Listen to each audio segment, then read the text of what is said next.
South చల్లబడుతుంటే north వేడెక్కుతోంది. అవును, దక్షిణాదిని భారీ వర్షాలు ముంచెత్తుతుంటే ఉత్తరాదిని మాత్రం వేడి గాలులు దడ పుట్టిస్తున్నాయి. ఢిల్లీ, పంజాబ్, హర్యానా, రాజస్థాన్, ఉత్తరప్రదేశ్, మధ్యప్రదేశ్, బీహార్లో వడగాల్పులు వీచే అవకాశం ఉందని ఐఎండీ హెచ్చరించింది.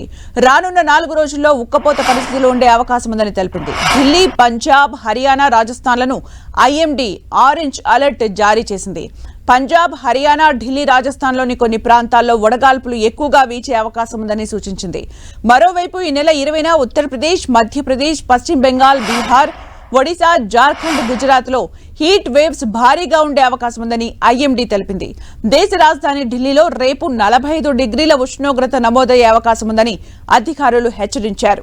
వడగాల్పులతో పిల్లలు, వృద్ధులు, దీర్ఘకాలిక వ్యాధులతో బాధపడుతున్న వారంతా జాగ్రత్తలు తీసుకోవాలని వాతావరణ శాఖ సూచించింది. ఎక్కువసేపు ఎండలో ఉంటే అనారోగ్య సమస్యలు వచ్చే అవకాశం ఉందని హెచ్చరించింది. రేపటి నుంచి తూర్పు, మధ్య భారతంలో వడగాలుల తీవ్రత అధికంగా ఉండే అవకాశం ఉంది. తూర్పు రాజస్థాన్, ఉత్తరప్రదేశ్, మధ్యప్రదేశ్, బీహార్, గుజరాత్, జార్ఖండ్, పశ్చిమ బెంగాల్, ఒడిశాకు వాతావరణ శాఖ ఎల్లో అలర్ట్ ప్రకటించింది. దేశంలోని చాలా ప్రాంతాల్లో ఏప్రిల్లో అత్యధిక ఉష్ణోగ్రతలు నమోదయ్యాయి. 47 డిగ్రీల వరకు ఉష్ణోగ్రతలు నమోదయ్యాయి. వడదెబ్బ కారణంగా కేరళలో 2 మరణించారు. పశ్చిమ బెంగాల్లో 15 ఏళ్లలో ఎప్పుడూ లేని విధంగా వడగాల్పులు వీచాయి. ఇక ఒడిశాలో 9 ఏళ్ల రికార్డును బ్రేక్ చేశాయి.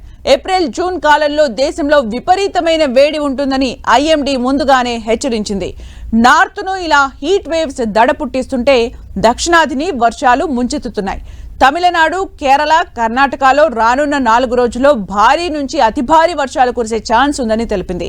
ఇప్పటికే ఈ రాష్ట్రాల్లో భారీ వర్షాలు కురుస్తున్నాయి. రానున్న 4 రోజుల్లో కుండపోత వర్షాలు పడే అవకాశం ఉందని ఐఎండీ అంచనా వేసింది.